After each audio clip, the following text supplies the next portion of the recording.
Hi, welcome to Juliana's Kitchen. Today we're cooking up a comfort food classic, lasagna. But this is no ordinary lasagna. Usually I cook out of my head, but today I've brought out the measuring cups so that you guys will know all of my lasagna secrets by the end of this video.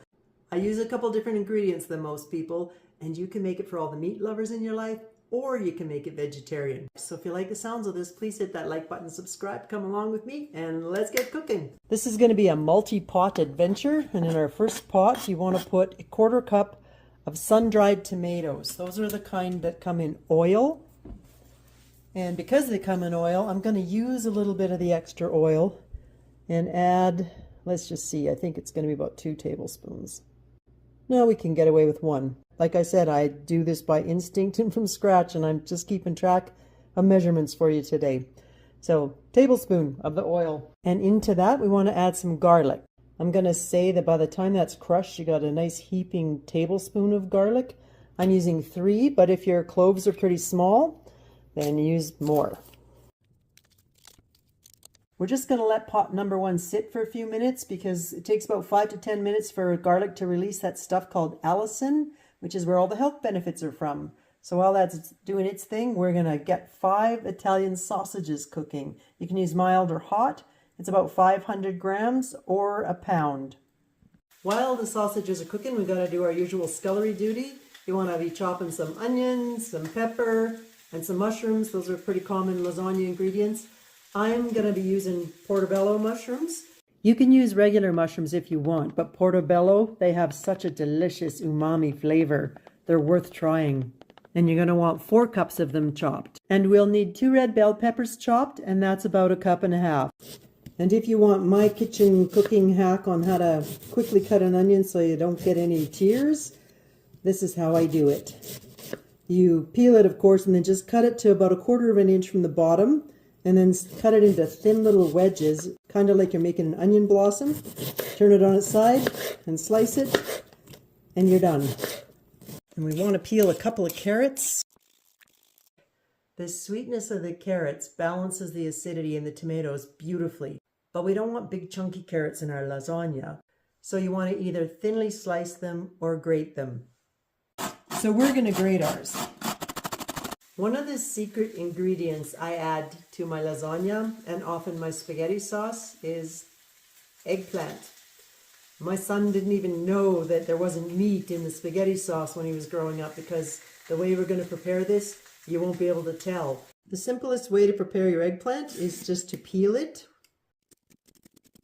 And then you want to just chop it into tiny little squares.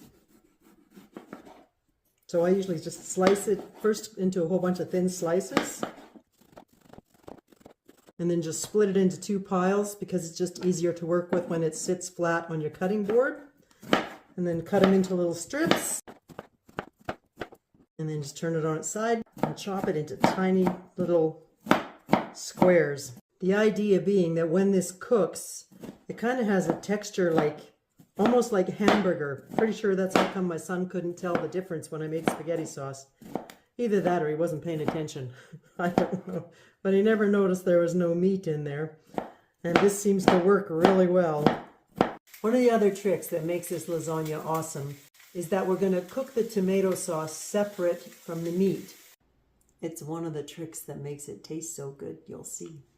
Our sausages are nicely browned, so we just want to set them aside to cool. You can leave the drippings in the oil there because we want that for the eggplant. Just over 1 pound of eggplant worked out to 5 cups. And this is on a medium-low heat. Stir it occasionally. The idea is we want to cook it down and reduce the moisture in the eggplant. Back to pot number 1 now. We want to turn it on to medium heat and add our onions and our peppers, and then saute them a couple minutes till they're nice and soft. And then we want to add our spices. So that'll be a bay leaf. And we have 4 teaspoons of oregano and a tablespoon of paprika. And then salt and pepper to taste. I typically go very light on the salt just in case the canned tomatoes are very salty.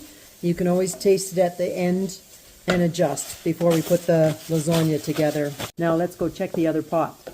You can see our eggplant is coming along nicely. It really darkens in color as it starts to soften and cook.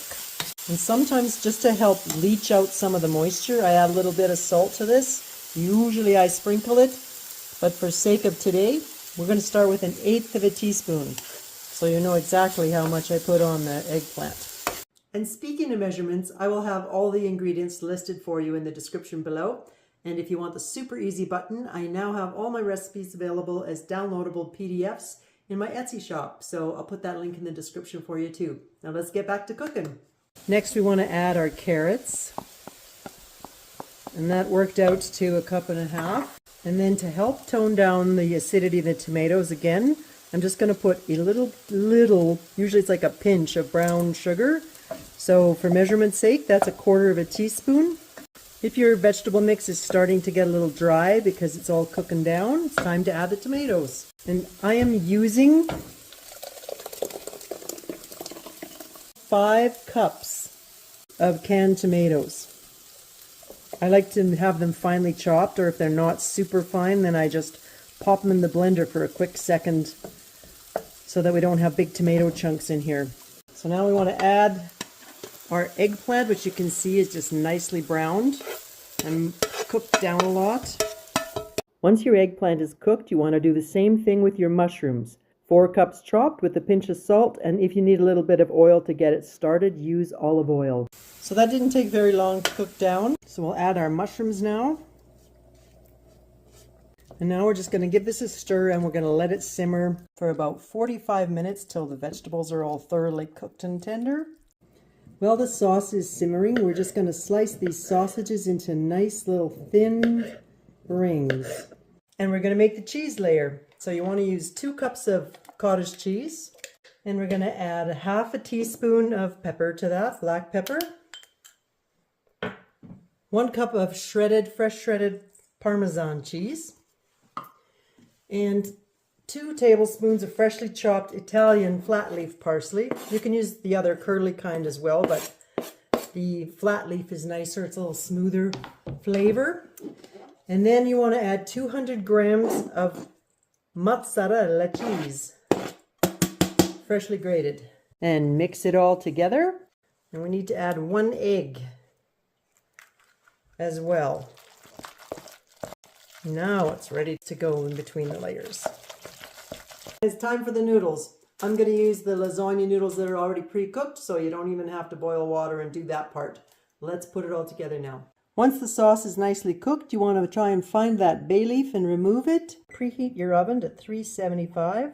Lightly grease your lasagna pan. Put your first layer of noodles, and then to that we're going to add the tomato base sauce. A couple scoops of that. Try and spread it evenly over your noodles. Next we'll do a layer of the sausage. And I didn't say it, but I think it's a given, but maybe not. Make sure your hands are clean. Always when you're doing food prep, even if it's just for you. Do another layer of noodles.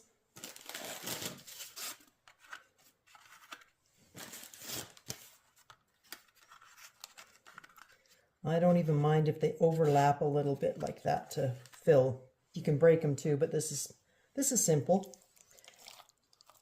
And with this one, we're going to add a layer of cheese.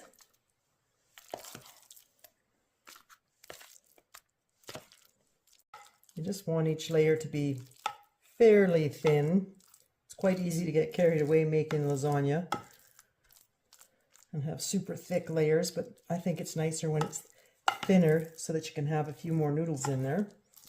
And you want to top this one with your tomato sauce before we put any more noodles on there. And then you just repeat each layer one more time, making sure you end with the sauce. And if you want to try a vegetarian version of this, you could just skip the layer of sausage or replace it with zucchini or even a vegan meat. We're going to put this beauty in the oven now for half an hour. And then we want to pop it out of the oven for a minute so that we can add a cup of Parmesan cheese. That's about 8 ounces or 90 grams of nicely grated Parmesan cheese. And then you also want to add some mozzarella cheese. We want more mozzarella cheese. So this is about 300 grams of grated mozzarella. That's about 12 ounces. And we're going to pop it back in the oven for about another 20 minutes till that cheese is all nice and bubbly. And dinner is ready. All we need now is a little bit of cheesy garlic toast, and we're set for a fabulous dinner. Thanks for stopping at the kitchen. Have an awesome day. We'll see you on the next video.